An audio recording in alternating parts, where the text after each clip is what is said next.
Nih lagi sibuk jadi pembicara di sini. Saya akan cerita yang part yang selain Oke, itu ya, boleh, boleh. yang non profesional lah. Sebenarnya bisa dibilang ibu kota kopinya Indonesia, ya nggak sih? Aku juga menduduki fourth rank di World Barista Championship in Boston, US. Gila ya ini. Wow.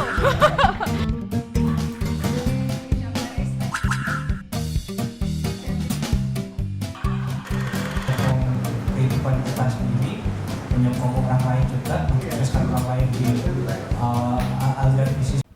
Nah, aku kepingin nanya nih.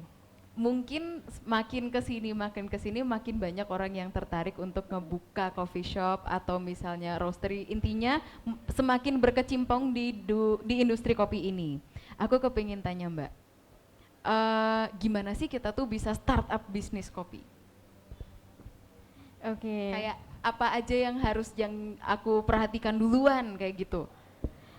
Untuk awal waktu kita mau untuk buka Membangun, kafe. ha-ha. Oke, sip. Kalau itu sih sebenarnya mungkin setiap orang persepsinya akan berbeda-beda ya. Karena kalau beberapa kali aku menemuin klien ataupun konsumen, ada beberapa tipe yang dia itu akhirnya memutuskan untuk, oh ini aku harus buka coffee shop. Yang pertama itu ada yang buka karena pengen aja.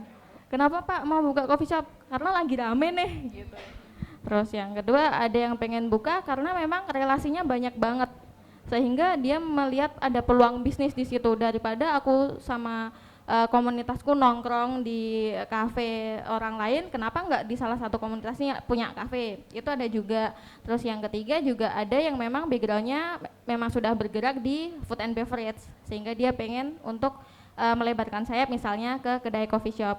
Cuman sejauh ini kalau menurut saya hal yang paling penting ketika kita mau membuka bisnis, semuanya sih, nggak hanya coffee shop, kita riset dulu demand-nya masyarakat ini apa gitu, karena bisnis kan simple, di mana ada demand di situ harusnya ada supply gitu. Akan lebih sulit ketika kita membuat demand tanpa riset.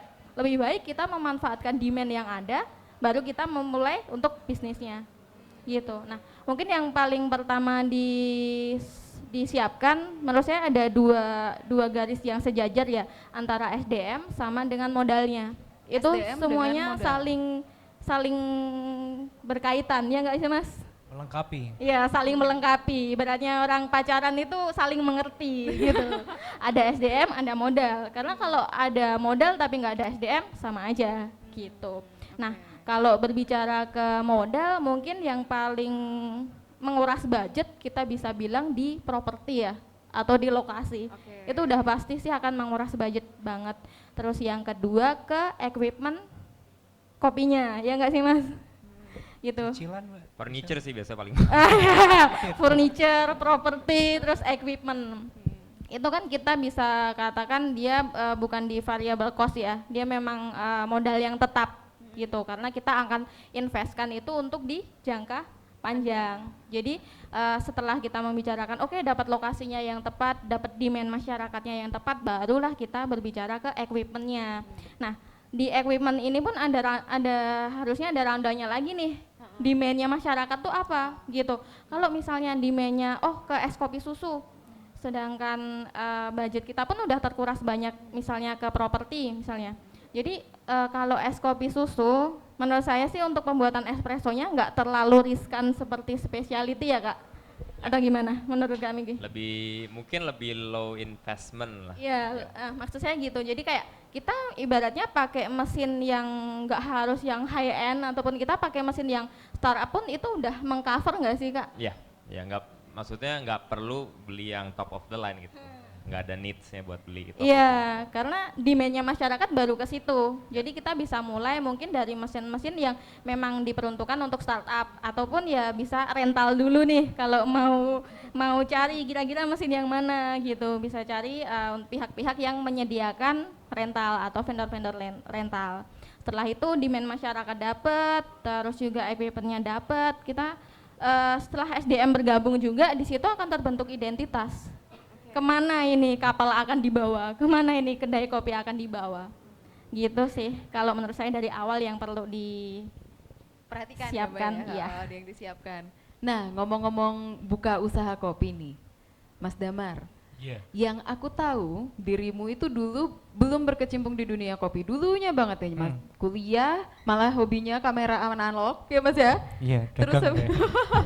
Terus habis itu bisa berkecimpung di industri kopi itu tuh gimana Mas? Kok kamu bisa menentukan Ya. kayak yes aku bakal buka coffee shop gitu misalnya? Kayak banyak sih yang backgroundnya kayak saya, jadi memang di background pendidikannya itu nggak relate sama sekali sama industri F&B. Ngambil apa Mas dulu? Arsitek kuliahnya. Arsitektur. Iya. Akhirnya nggak selesai juga sih gara-gara ngopi. Jadi dulu saya rentetan ceritanya gini, dulu saya memang sebagai mahasiswa arsitektur yang harus nyambi part time juga jadi drafter, butuh dong doping kopi. Nah, itu satu kumpulan drafter freelance ini semuanya kayak butuh kopi nih. Saya nih inisiatif sih dulu ambil kopi dari Temanggung yang udah bubuk matang gitu, jual kiloan. Oh ternyata laris. Oke, itu berjalan setahun kan, dan itu sempat ngasih income yang lumayan sih waktu itu. Terus ada satu proyek yang agak gede, waktu itu saya harus lembur selama 2 minggu. Saya kena penyakit namanya peradangan sendi tulang belakang karena terlalu sering duduk dalam jangka waktu yang sangat lama, sehari bisa sampai 18 jam kayaknya ada itu. Terus dari situ dikasih tahu sama dokternya, kamu harus cari kerjaan yang lebih punya intensi buat ada aktivitas fisik di situ. Waktu itu saya kenal klinik kopi karena dulu sempat kabur ngopi di sana juga, terus ketemu komunitas yang bikin wiki kopi. Dari situ kita mulai develop projectnya. Di tengah-tengah project saya juga ikut buat nge-develop roastery namanya Black Java waktu itu. Kemudian dari situ mulai nih saya flashback, kira-kira ini beneran yang tak cari nggak sih jalannya, jadi arsitek aja kali ya, atau ngopi, dagang kopi nih. Ternyata ya identitas saya itu terbentuk mulai dari itu lebih dekat ke ngopi aja kayaknya, ke dunia kopi aja. Itu kayak ya karena dari SMA ternyata saya baru sadar dulu yang biayain sekolah dari keluarga yang dagang kopi. Nah keluarga besar saya memang di Temanggung, jadi ada kebun kopi keluarga di sana yang itu sampai sekarang masih produksi biji sih. Nah di Coffee Shop sendiri itu bukan cuma roastery kan ya Mas ya, ada coffee shop juga? Kalau coffee shopnya sebenarnya itu kita kayak merger sama Prada. Oh sama Coffee. Prada. Prada lebih tua lagi sejarahnya, itu udah dari tahun 2006 mulai jadi satu coffee shop di Jogja. Berarti Mas Damar ini memanage roastery dan coffee shop juga? Kalau coffee shopnya aku cuman in charge buat pendidikan dasar baristanya di sana. Oh Buat begitu. daily-nya itu lebih ke senior baristanya. Kita di Jogja mungkin jarang ya barista yang ada barista yang umur 40 tahunan di Prada ada. Kalau teman-teman mau ngopi dibikin sama barista senior, paling senior se-Jogja ke Prada, promo sih. Nah aku kepingin tanya nih Mas, berarti kamu punya banyak pengalaman baik itu dari coffee shop ataupun juga roastery. Menurutmu secara bisnis, lebih seru mana, coffee shop apa roastery? Tergantung passion kita. Kalau Oke. saya kebetulan memang sangat passionate buat ketemu orang yang di grassroots level kayak di kebun kopi kayak atau di central process gitu, karena di sana kita lebih bisa brainstorming soal apakah kehidupan perkopian ini bisa menyokong kehidupan kita sendiri, menyokong orang lain juga, mensukseskan orang lain di aliran bisnis di hulunya. Karena tidak bisa dipungkiri bahwa di Indonesia ini kita sebagai negara produsen kopi, kita juga konsum kopi kita sendiri dong. Sementara di negara luar mereka nggak bisa melakukan hal ini, dan kita punya keunggulan ini buat naikin juga tingkat ekonomi di negara ini.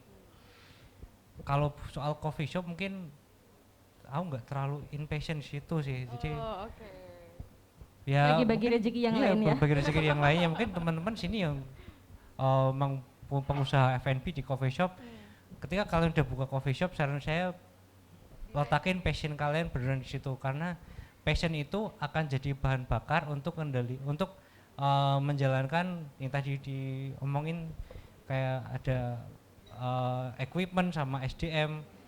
Itu bahan bakarnya itu sebenarnya dari passion. Karena ketika kalian nggak in passion itu di tengah-tengah ada problem, kalian nggak akan berusaha solving problemnya, kalian cenderung akan lari.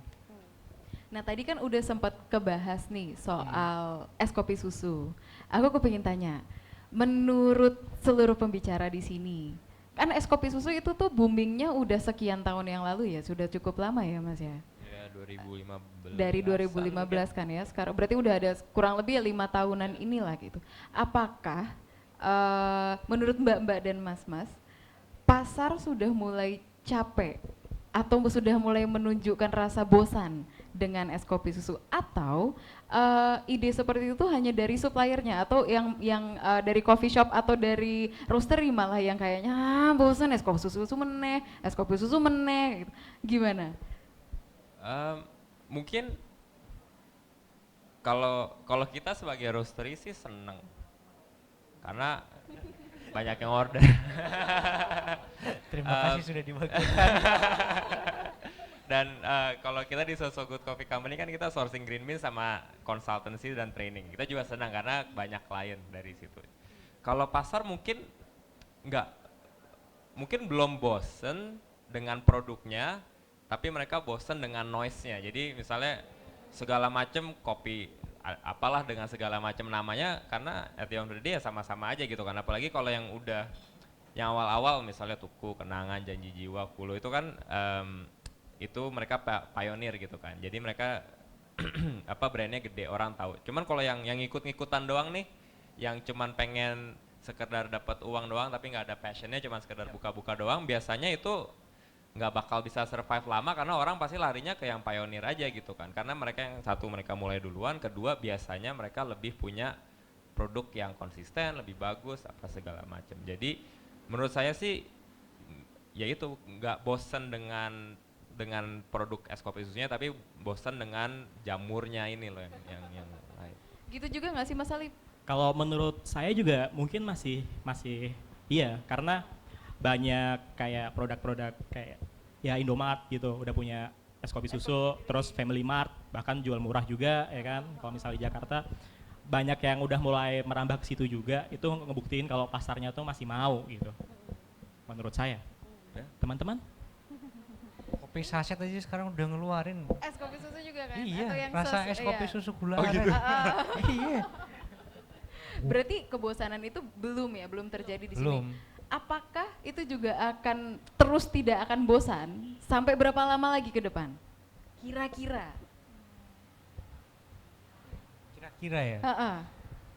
Itu ketika mungkin ada generasi baru yang udah masuk ke market. Oke. Kayak sekarang market kita didominasi sama generasi apa nih? Milenial kan. Setelah milenial ini generasi apa lagi nih? Boba, mungkin yang geser akan- ke boba. Ya, itu sangat possible ketika boba mulai menjajah kopi, itu sangat memungkinkan. Tergantung generasi yang berikutnya ini mereka seleranya mau kemana sih. Nggak menutup kemungkinan juga kok generasi berikutnya setelah generasi milenial ini mereka minumnya cuma mau kopi filter. Iya. Makanya PR kita dari sekarang ketika misalnya kita ada kepentingan buat ngubah tren ini, mulai nih dari generasi yang setelah generasi milenial ini. Kan ada yang mau nambahin? Kalau enggak, aku tuh mau tanya lagi juga. Tadi kan Mas Miki sempat cerita kalau sempat punya pengalaman untuk coffee consulting. Kamu juga ya Mas ya. Yep. Dan kamu juga ya Mbak Anit ya, pasti ya pernah kayak gitu juga. Nah, untuk dalam teman-teman misalnya sedang memberikan consult tentang buka bisnis coffee shop atau semacamnya, pesan apa sih yang selalu Mbak dan Mas sampaikan ke klien? Saya personally selalu bilang ya gitu tadi kayak yang dibilangin passion, make sure kayak jangan cuman buka karena pengen dapat uang doang, karena bisnis kopi itu salah satu bisnis paling susah untuk dapat uang kalau nggak passionate gitu kayak kayak karena kebanyakan orang yang di dunia kopi itu biasanya mereka punya kerjaan lain, arsitek, marketer, apa segala macam, dokter apa segala macam, mereka buka karena biasanya seneng. Jadi kalau cuman buka untuk sekedar cari cepet kaya nggak bakal deh gitu karena susah. Apalagi cafe itu bisnis yang butuh ditongkrongin tiap hari gitu. Jadi di Common Ground saja original foundersnya tiap hari masih datang ke one of the coffee shops buat buat ngatur ini itu ngatur ini, karena tiap hari selalu ada aja masalah yang ya ada masalah operasional lah, apa grease trap bocor lah, apalah gitu yang kecil-kecil yang butuh ownernya untuk di situ untuk make decision gitu. Itu satu. Yang kedua juga gimana caranya jangan cuman bisa punya doang, tapi harus pernah ngerasain di belakang bar atau ngelayanin customer gitu. Yang ada hubungannya sama passion juga. Jadi biasanya kalau mau punya coffee shop saya saranin kalau belum pernah jadi barista ya kerja dulu lah di mana 6 bulan gitu jadi barista, bersihin grease trap kayak cuci-cuci piring gitu, biar sadar bahwa kopi ini nggak cuma sekedar jual produk tapi customer service. Gimana cara kita bangun relasi sama roaster, sama petani, apalagi kita di origin country gitu kan, harus punya relasi yang dalam gitu. Sama sih basically. Di awalnya memang passion itu udah pasti sangat dibutuhkan untuk di SDM-nya. Passion yang konsisten gitu. Passionnya tuh nggak akan ganti-ganti. Ibaratnya ya sama seperti yang kami bilang, ketika tertimpa sebuah masalah itu dijadiin pelajaran dan evaluasi. Oh, kedepannya tuh harus improve ke mana sih kedainya kita gitu. Nah, dengan masalah operasional yang berbagai macam tadi ya Kak, nggak dipungkiri masalah-masalah itu kadang mungkin bisa datang dari SDM timnya kita yang mungkin ada bermasalah dan perlu di-upgrade ataupun perlu dirombak. Ya kita harus wise lagi mungkin dalam meng-hire ataupun kita membentuk tim ini, kira-kira tim yang seperti apa yang cocok gitu. Terus juga masalah operasional mungkin akan terjadi permasalahan di equipment-nya gitu. Nah, maka dari itu sangat penting jika kita mencari vendor apapun itu, karena bisnis ini sifatnya long term, kita tahu nih kalau mesin ataupun equipment ini rusak ataupun kita mau ganti spare part atau mau kita maintenance itu kemana gitu, kemana harus mengadu, ibaratnya tuh nggak buntu gitu loh ketika apalagi misalnya kayak yang paling sering diganti apa ya, gasket ya kali Kak. Ya, Gasket gitu, itu hal simpel sih, karet gasketnya gitu. Tapi kalau kita nggak tahu belinya kemana, itu operasional akan sangat keganggu banget kan. Ya. Gitu, jadi harus tahu nih vendor-vendor kita ini lokasinya di mana, terus dia itu mensuplai apa aja, apakah after salesnya itu jelas atau enggak, karena nggak lucu juga udah namanya coffee shop tiba-tiba misalnya amit-amit nih ya mesinnya mati gitu. Pernah Terus kejadian lah nggak bisa jualan kopi. nah kan lucu, ke coffee shop masuk nggak ada kopinya gitu. Makanya perlu diingat ataupun perlu diutamakan ketika milih vendor apapun itu, dia itu yang memang memberikan after salesnya memang lancar dan gampang dihubungi tentunya. Gampang dihubungi. Terus iya, fast respon banget karena itu nyawanya coffee shop gitu. Terus misalnya nih teman-teman bisa mungkin request ke vendor yang mensuplai itu, misalnya mesin teman-teman rusak harus diservis dalam jangka waktu yang lama, misalnya seminggu 2 minggu gitu, kita bisa cari pilihan untuk rental ataupun minta dari peminjaman waktu servis itu gitu. Jadi operasional itu tetap berjalan. Itu sih menurutku. Jadi yang pertama ya harus wise dulu tentang SDM, tentang equipment dan pemilihan vendor gitu sih. Kalau Mas Damar dalam memberikan konsultansi gitu juga pesannya sama ya, awas lo jawab passion juga, awas lo. Ini lebih ke stick on the plan, sama know what you want to do in 5 years. Jadi bisnis kopi itu emang BIP-nya nggak bentar, itu butuh waktu yang sangat panjang. Makanya patokanku kalau nge-consulting paling nggak 5 tahun deh. Lalu 5 tahun lagi mau ngapain? Mau tetap bikin cafe shop, mau develop, mau bikin franchise atau apa, itu harus jelas. Karena kalau nggak ada tujuan, kamu buat develop kafenya, buat stay consistent on the plan tuh susah banget pasti. Walaupun udah sangat passionate, tapi kamu nggak tahu ini passionnya mau dikembangin kemana lagi, itu malah nanti di tengah-tengah kamu akan ke-distract sama beberapa opsi lain juga. Sama soal ini nih, soal finansial itu sangat fatal sih. Ada beberapa orang yang pengen buka cafe shop tapi mereka nggak ngerti soal gimana ngelola finansial di cafe, itu di bisnis F&B. Akhirnya di tengah-tengah, wah udah kelihatan nih untungnya, wah beli properti lagi, beli apa lagi, akhirnya nggak jelas uangnya kemana kan, karena meritili loh, bojoannya meritili. Bahasa Indonesia apa sih? Oke, iya meritili duitnya. Nah berarti tadi pesan-pesannya seperti itu, kalau kita mau buka coffee shop kan kita perlu hiring juga. Yang jelas itu tuh yang jadi front line dan jadi agen utamanya itu adalah baristanya. Barista kayak apa sih Mas Mbak yang dicari tuh sebenarnya yang kayak gimana? Secara personality, skill atau segala macam, kayak gimana? Lebih good personality sama komunikatif. Gimana tuh Mas? Good personality itu kayak apa? Paling enggak dia mau untuk niat buat serving orang sama nggak apa ya, tidak malu untuk menyapa duluan. Itu kalau hiring jadi poin pertama buat memutusin sih. Tidak malu untuk serving Tidak orang. niat untuk serving orang dan tidak malu untuk menyapa duluan. Nah, itu ya berarti kuncinya di situ ya kalau Mas ya. kalau saya sendiri kuncinya itu. Kalau menurut Mas Salim? Kalau bagi customer ya hampir sama sih, ketika si baristanya mulai kenal dekat sama kita gitu, akan ada rasa kedekatan dan nyaman gitu. Itu ngebuat saya secara pribadi pengen balik lagi. Soalnya kalau misalnya datang ke coffee shop terus lagi kerja, oh lagi bete sama kerjaan nih, terus tiba-tiba deadline-nya mundur atau maju lebih cepat, kita butuh teman curhat seketika, nggak ada teman kerja di sini, gue butuh ngobrol apa gitu buat menghilangkan penat gitu. Iya, jadi itu sih. Kalau Mas Miki gitu juga nggak? Atau malah kriterianya tuh yang nggak males-malesan kalau ngangkat galon, ganti galon gitu misalnya? Ya sama, jadi kita kalau hiring biasanya nggak nyari yang punya experience gitu. Maksudnya kalau punya experience ya oke, cuman justru kita biasanya nyari yang nggak pernah bikin kopi. Habis itu baru kita train. Karena yang penting itu ya tadi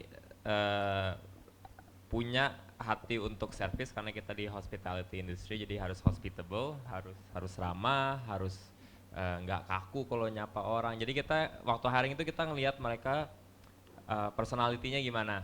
Terus juga ya gitu harus mau kerja, maksudnya nggak sombong kayak disuruh bersihin grease trap nggak mau, suruh ngangkat galon nggak mau gitu. Jadi itu yang nilai-nilai yang kita lebih dahulukan dibanding coffee knowledge, karena knowledge sama coffee skills itu bisa diajarin lebih cepat dibanding personality itu yang kayak dibangun selama berpuluh-puluh tahun gitu kan. Jadi biasanya gitu sih kita kalau interview kita biasanya sampai 3 kali, karena kita pengen lihat gimana sih orang ini personality. Gimana tuh Mas, biar kita lebih tahu dengan personality-nya, pertanyaannya kayak apa aja itu?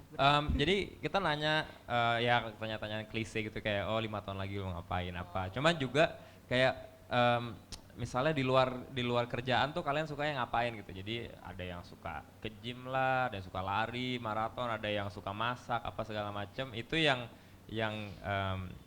kita lihat bahwa orang ini tuh punya nggak cuman semua orang bilang oh ya passionnya kopi gitu, tapi kan kayak lu sebagai orang tuh harus menarik juga kan, jadi biar bisa ngobrol sama orang, wawasannya luas. Jadi saya personally sih kalau lagi interview orang yang tanyain gitu kayak oh di luar kerjaan lu sukanya ngapain gitu, kalau dia bilang ngapa-ngapain apa bikin kopi doang sih kayak boring banget hidup. Jadi gitu ya teman-teman, yang mungkin nanti mau melamar, apply ke So So Good Boleh, Coffee, nah itu dipersiapkan gitu tuh jawaban-jawabannya. Mbak Anit gimana Mbak Anit? Kalau menurut saya hampir sama sih dengan kakak-kakak semua yang udah dibilangin. Tapi yang pertama dia itu memang sense of belonging ke kafenya kita itu emang ada. Jadi kita awalnya udah ngebentuk chemistry dulu nih antara owner ataupun memang pengurusnya di kafe saat kita mau hire barista.